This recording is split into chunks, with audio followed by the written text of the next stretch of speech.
Hello मित्रांनो, या व्हिडिओमध्ये मी तुम्हाला माझी आजची पोझिशन दाखवणार आहे आणि आपण उद्या बँक निफ्टीमध्ये काय ट्रेड करतो ते तुम्हाला सांगतो. जसं कालच्या शॉर्ट्समध्ये मी सांगितलेलं की अगर समजा मार्केट आज अगर साईडवेज होत आहे तर आपल्याला एक पुढे ट्रेड मिळू शकतो. तसं अगर आज मार्केट साईडवेज असल्यामुळे मी आज एंट्रीच नाही घेतली. तुम्हाला माझी आजची पोझिशन दाखवतो. इकडे ओपन ऑर्डरमध्ये बघाल तर काहीच नाही आहे, पोझिशनमध्ये काहीच नाही, ऑर्डर हिस्ट्रीमध्ये पण काहीच नाही. मी ट्रेड काय घेतलाच नाही आज, कारण मला सुरुवातीलाच कळलेलं की हे मार्केट हे आज टोटली साईडवेज आहे. त्याचप्रमाणे मी माझ्या ग्रुपवरती पण अपडेट केलं आहे की आज मार्केट हे साईडवेज आहे. जबरदस्ती एंट्री घेऊन उपयोग नाही, कारण जबरदस्ती एंट्री घेतली की फक्त आणि फक्त आपला एसएलच हिट होतो. ठीक आहे, तर त्यामुळे मी एंट्री नाही घेतली, कारण मला सुरुवातीलाच कळलेलं की समजा आता गॅप ओपन झाला ना का पहिली 5 मिनिटाच्या अगर ग्रीन कॅन्डल बनून मार्केट वरती जात असेल ना, हायर ब्रेक करत असेल तर एक मार्केट ट्रेंडी असू शकतं. अगर सुरुवातीचं रेड कॅन्डल बनवत असेल एवढ्या मोठ्या अप ट्रेंडनंतर तर हे मार्केट हे मोस्टली साईडवेजच होऊन जातं. ठीक आहे, त्याप्रमाणे मी माझी एंट्री नाही घेतली. आणि अगर तुम्ही दोन माझे मार्क बघत असाल 51,392 आणि 50,440, कारण त्या दिवशी मार्केटने बऱ्यापैकी गॅप डाऊन मोठा डाऊन ट्रेंड दिलेला. त्यानंतर डायरेक्टली मार्केट वरती जाणं हे खूप वेळा चान्सेस कमी असतात. त्यामुळे अगर तुम्ही कालचा शॉर्ट्स बघितला असेल तेव्हा मी सांगितलं मार्केटला समजा आता वरती जायचं असेल ना तर 1-2 दिवस त्याला मार्केट हे साईडवेज व्हावंच लागणार. त्याप्रमाणे मार्केटने एक दिवस तर साईडवेज घेतला. उद्या समजा उद्या बँक निफ्टीची एक्सपायरी आहे, समजा उद्या अजून एक दिवस अगर साईडवेज जात असेल ना तर पुढच्या नेक्स्ट डेला आपल्याला वरच्या साईडला ट्रेड मिळू शकतो. पण आपण उद्या काय करू शकतो, मी स्वतः उद्या काय करणार ते तुम्हाला सांगतो.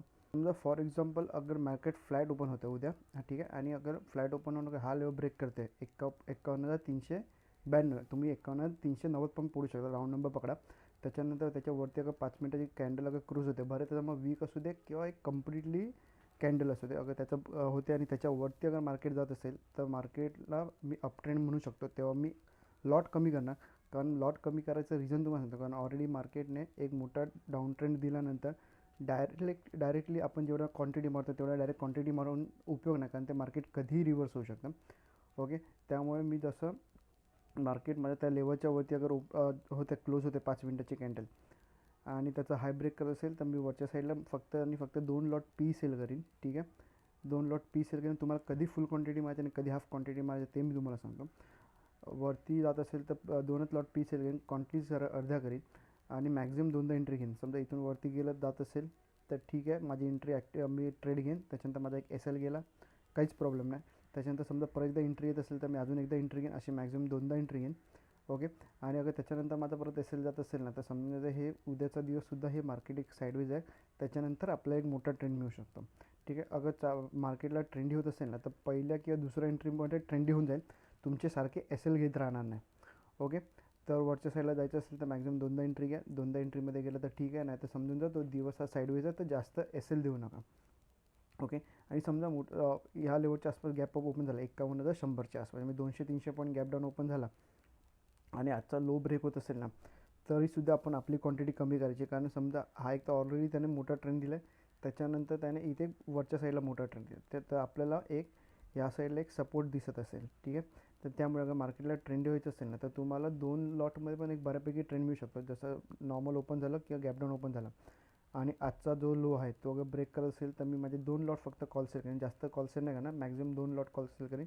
मॅक्झिमम 2दा एंट्री घेईन. अगर 2दा एंट्रीमध्ये मार्केट टार्गेट देत असेल तर ठीक आहे, नाही तर मी माझा एस एल घेऊन शांत बसेन.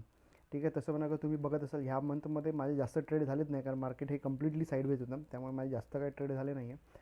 आणि समजा एकदम मोठा गॅप डाऊन ओपन झाला, ह्या लेवलच्या आसपास गॅप डाऊन ओपन झाला तर एक आपल्या डाऊन साईडला मोठा ट्रेंड मिळू शकतो.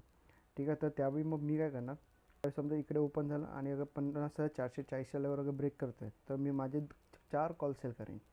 ठीक आहे, 4 कॉल सेल करेन. त्याचं प्रत्येक 4 लॉटचा माझा एस एल 1,1200च्या आसपास आहे आणि त्याच्या अगेन्स्टमध्ये मला टार्गेट 4 ते 5,000 रुपये असेल.